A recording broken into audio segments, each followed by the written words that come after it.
Hey guys, did you know that PragerU is now officially in league with the United States government? Yeah, that depresses me too. Let's go over the specifics about that. But first, let's take a look at the fan art section. We have, I see. So the horrifying nature makes her hotter. And according to Will Shoutout, Suris, my mint lime flavored doppelganger, tells me in these situations, and somehow I'm the unhinged one. So this comes from my Final Fantasy playthrough. We did part of it on stream, and I saw a very hot spider woman, and somebody mentioned that they were afraid of spiders, and I said that, yeah, and the fear makes it hotter. And here we are. Thank you, Will Shard, for constantly showing us that I may actually have birthed all of the unhingedness in regards to my fan art section. I don't believe that it's all my fault, but I'm willing to accept a certain level of responsibility. Oh my god. Alex says, I was hoping my kids would learn about why the Confederacy was justified. Keep reading with a Vox membership? How about I use the refresh trick to never fucking do that? No. Information should be available to the masses, not set behind a fucking paywall. Anyway, the Corporation for Public Broadcasting announced last week that it would shut down. So PBS said it would shut down after Congress voted to claw back over $500 million of federal funding from the organization. The announcement imperils local PBS and NPR stations around the country that have provided news and educational content for kids for nearly half a century. Amid the stripping of these federal funds, last month, the White House debuted a new educational partner at its launch event for its new Founders Museum exhibit, PragerU, a nonprofit organization that specializes in creating right-leaning educational short videos for adults and children. Department for Education Secretary Linda McMahon introduced the partnership. My God, can the McMahons get any fucking worse? Linda McMahon introduced the partnership, followed by PragerU CEO Marissa Streit. For the White House exhibit, PragerU created... Oh, God damn it. PragerU created, in quotation marks, AI-generated videos of the Founding Fathers delivering patriotic accounts of the Revolution. In one, an AI-generated John Adams borrows a catchphrase from conservative pundit Ben Shapiro and tells the viewer that facts do not care about our feelings. My God. Since its founding in 2009, PragerU has become a juggernaut in the conservative educational media space, with their videos reaching millions of followers across social media. The organization has helped launch the media careers of right-wing figures like Candace Owens. Their popular videos elevate narratives that have been sharply criticized as climate denialist, Islamophobic, and misleading about slavery. Yeah, we've covered a lot of PragerU here before.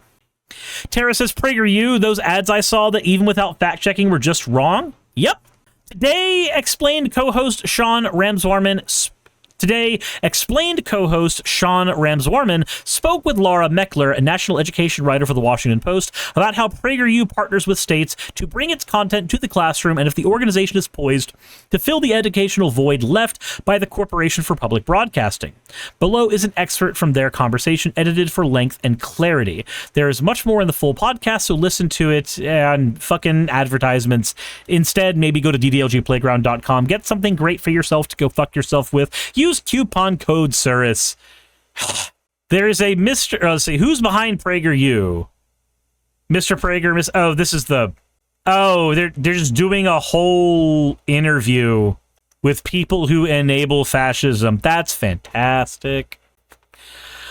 So there's a Mr. Prager. It's Dennis Prager. He's a conservative talk show host who started this whole thing. It was founded in 2009. His partner was the screenwriter named Alan Estrin, who you may have never heard of. Their goal really was both educational and political. They viewed the educational system we have as being too liberal and too dominated by those ideas, so they were going to counter it. Now, you have to ask yourself the question, What is wrong with those, quote, liberal ideas, and why do you feel the need to counter them? Because it's never just throwing ideas into the void and hoping that your ideas are better or worse. There's always a motivation behind it. See here, can you give us an example of a PragerU video that seems to be explicitly trying to provide a conservative narration in response to a pre-existing liberal one? Response is, I think a good example is the New York Times 1619 project, which was published to mark the 400th anniversary of the first slaves brought to what became the United States. The 1619 project really centered slavery in the American story and said that this was an essential to understanding American history. A lot of conservatives objected to that, to the idea of framing American history in such a negative way. They were saying, why are you saying all of American history is shaped by this? Why not talk about how we got rid of slavery? Why not talk about abolitionists? Why not talk about freedom and all the other things that were behind the revolution and all of that? So that was the conservative pushback. And what we see is these PragerU videos, in sort of subtle ways, is a bit of a counter to that. There's a video with Christopher Columbus who's talking to some modern day kids who are saying basically, I heard bad things about you. And he says, you have to judge me by the standards that were true at the time, which would be here, I guess. Taken. Nothing phases me. What, you from the future? How'd you guess? Either that or Indians? I've kinda had a hard time telling who's what lately. I'm Layla. He's my brother Leo, and we need to learn about you. We live God. 500 years from now, and there's a holiday for you, but it's really controversial and we're confused. Nice! I have a holiday? Well, caramba! I should! I've worked so hard to get to this point, and what I just accomplished was insane!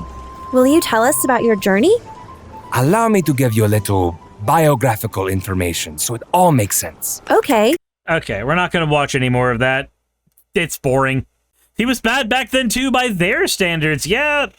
The upshot of this video and another PragerU video is, I think it's fair to say, to minimize the role of slavery and how much we should focus on it, or how upset we should be about it from our past, and to try to look on more uplifting ideas from American history. See, which states are buying into this for its variety of educational material? Well, of course, Florida and Texas, right? There are about 8 states that have some sort of partnership with PragerU. Keep in mind that these partnerships do not mandate that schools use the material. It makes it available to them as approved content from the state. The state should never approve content from PragerU. That said, about a year ago when we first reported on this, there was half a dozen states that had partnerships with one sort of another, which included Louisiana, Florida, New Hampshire, Oklahoma. You can read the rest. Maybe there are less surprising partners. Those are less surprising partners. They have since formed partnerships with PragerU as well. In Oklahoma, they're actually super excited about it. Now, Ryan Walters is the very controversial and very conservative education commissioner in Oklahoma, and he actually recently said that he wants to use PragerU material to evaluate teachers who are coming from other blue states. Maybe instead die. No, absolutely fucking not. We should not be using PragerU, which is not educational material, to determine whether or not educators are good at their jobs. Absolutely not. To make sure, see here, to make sure that they are actually not bringing indoctrination, at least indoctrination from the left, with them. It sounds like PragerU has the attention of the White House, but the White House wants to give education back to the states. Again, something that shouldn't fucking happen. I'm sorry, but geography does not determine whether or not something is good to learn. Unless, of course, we're talking about specific things that are locked to geography, like I don't need to know how to snowplow if I'm in Florida. So I think that states are at the heart of PragerU's plan. Despite the fact that Donald Trump says on a very regular basis that he wants to return education to the states, the fact is that education is already at the states. It doesn't mean there's not a federal role, but, education is run by the states and school boards. So they really are the ones who decide whether this material is available or not. PragerU does have a lot of followers, blah, blah, blah, blah. Said it's funny to think of the preponderance of PragerU in state curriculum or even just online at the same time as the federal government just defunding PBS. Do you think that's a coincidence? And person from Vox says yes and no.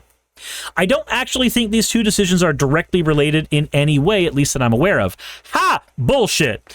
But I do think that they maybe both reflect on a larger worldview, which we are very much seeing from this administration. An effort to stamp out what they would call woke ideology. They see that in lots of different places, and they're going after it in all sorts of different ways, whether it be pressure on universities to diversify their faculty, or whether it be defunding PBS and NPR, which they think are overly liberal. All of these are examples of using the power of the federal government to try to diminish or change institutions that are not ideologically aligned with them. Hey, that's a thing you do in a fascism. Wow. That's happened across schools where you see bans on conversations about race in classrooms in a bunch of different states. You're not allowed to talk about divisive topics. There is a lot of concern that topics like slavery were not going to be properly taught anymore, or the civil rights movement, or all sorts of other things that get the various elements of systemic racism in our country. That said, let's not give it more power than it has. If you go to most education in this country, most classrooms have teachers who are doing their best to present a fair-minded read of history. The best teachers are challenging their students to look at it from multiple points of view and to understand that there is more than one way to read history. And I think that if it's presented in the context of there are different ways of viewing American history, I don't think that material that isn't factual should be taught. But I don't think that's most of the criticism of the PragerU stuff. I think the criticism of most of it is the ideology behind it. But if students are being challenged to consider things from multiple points of view, that's not a bad thing necessarily. So no, I would say it is a bad thing necessarily. Bullshit. No, it is a bad thing necessarily because the actual point of PragerU is to propagandize. So, okay. When you're doing this whole, why don't we teach both sides or multiple sides of how history is viewed? That only works when one of those sides is engaging in good faith and the other side is also engaging in good faith. So like the 1619 Project. It's framing things based on slavery, a thing that our country did and we still see ramifications of currently. PragerU instead tries to diminish the thoughts on that, tries to diminish people thinking about that, talking about that, figuring out how much of an impact that has on everything going forward.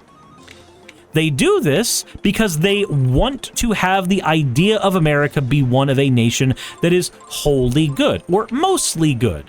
You don't need to improve a nation that is already good.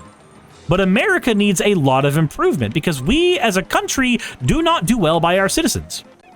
PragerU as an organization attempts to propagandize to people about how good things used to be, about how things are too woke now, things are too ideologically motivated now, despite them being an ideologically motivated organization in their own right.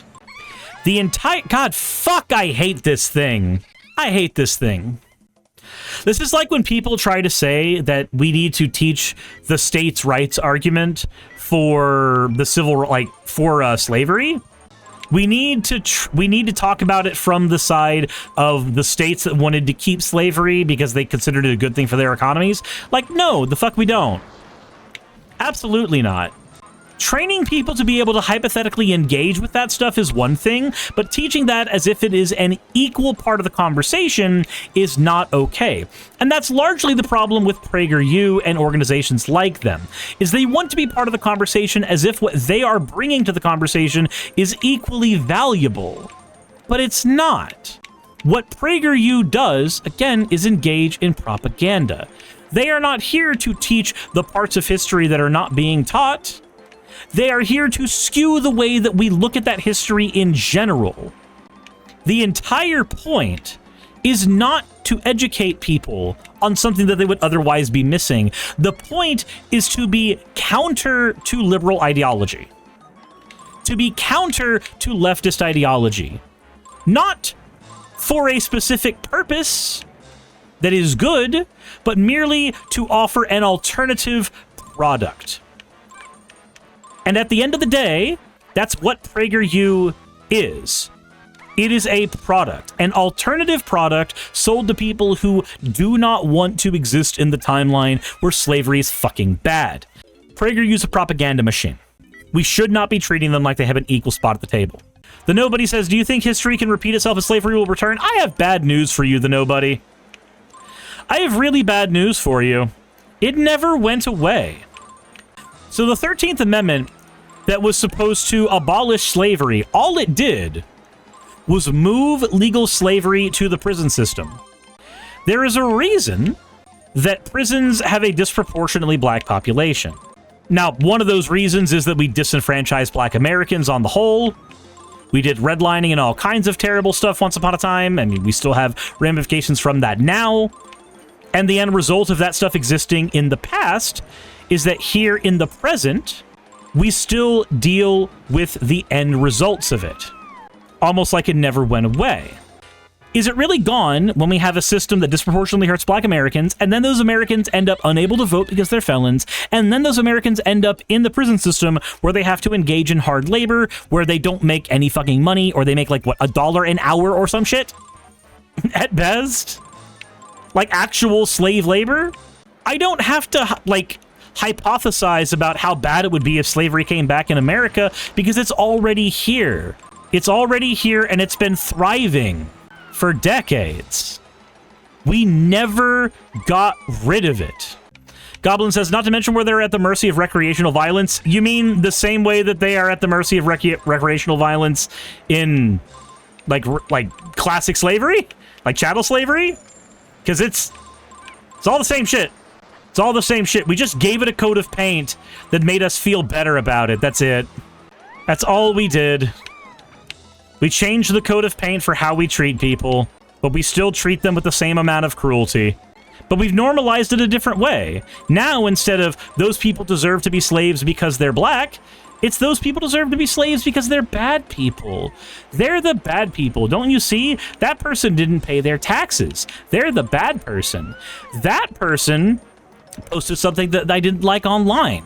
They're the bad person. That person over there wasn't able to pay their mortgage. They're the bad person. So we didn't even repaint it. We just called it something else. That's the same thing. That's the same thing. That's pedantry. Falcon the Fearless says, Suris, if they reduce the migrant population too much, do you think they'll use prisoners to replace them? Again, we already do that. So this is the cool thing about 1984. This is the cool thing about 1984. When 1984 was written, Orwell was not writing about a hypothetical future. He was literally just looking at the world around him and saying, huh, this shit's bad. I'm gonna write as if this shit's gonna happen in the future. But all the same shit was still happening around that time. Like, it's like with homelessness. We get to pretend that the homeless situation is improved or better when we see fewer homeless people on the street. But if the numbers of the homeless population are still going up, then homelessness is still a problem. By moving slavery to the prison system, we moved slavery to something that we did not have to think about, that we did not have to consider the morals of. Again, it's the thing happening to the bad people now. I don't have to be hypothetical about, well, what happens if they replace the migrant population with the prison population. They already fucking do that. We already fucking do that. Axo says, isn't part of the reason that loitering is becomes illegal is because of wanting to jail black people? That I don't know of. That could be the case, but I do not know. Man, what can we actually do about this? I mean, obviously there's 5 calls. Obviously there's 5 calls. I just do not understand why the concept of people should be free is just anathema to conservatives. Some liberals, like, there are people who are liberal and are like super okay with our current prison system, and those people just baffle me. Like, being generally okay on social policy but being okay with how our prison system works, just insane. The line from Lyndon Johnson comes to mind. Which line? Which line from Lyndon Johnson? Sarah Chickerator says, if you convince the lowest... Hold on. If you can convince the lowest white man that he's better than the best colored man, he won't notice that you're picking his pocket. Man, that's a gross line. Man, that's a gross line. But it feels like that meme where you've got the old businessman saying, hey, be careful, that immigrant wants your cookie, while he's got like a mountain of cookies that he refuses to share. Hey, thanks for making it to the end of the video. I really could not do any of this without all of you. Those of you watching, and especially those of you who support me on Patreon. I wanted to go ahead and take a minute to thank all of you who do that, because with YouTube being what it is these days, I really cannot do this full time without the support from each and every one of you. Those people would be Red Joker, Purple Poundini, Jemshin, Britzkrieg, Jupe the Malignant, Michael, Ravalern, Mabbity Babbity, Astral Frontier, Tales of Atonement, Nixie-chan, Kiri Artemis, Limor Pinku, Love Bunny Games, Victorian Alchemist, I'm not saying the last part of that, and you know that, Aurora, Leela Ururaka, Arcton Arclacier, Kiratorian, Dren Hadamata, Jordan M, John L, Lord Bleck, Smiling Game Master, and Fireshard. Thank you so very much. But since you're here, why not go ahead and try watching another one? There should be one that's on the screen right now. And if you are a patron of mine, I wanted to go ahead and thank you again for all of your support. There is still a video you could press though, if you'd like. I would appreciate it just a little bit.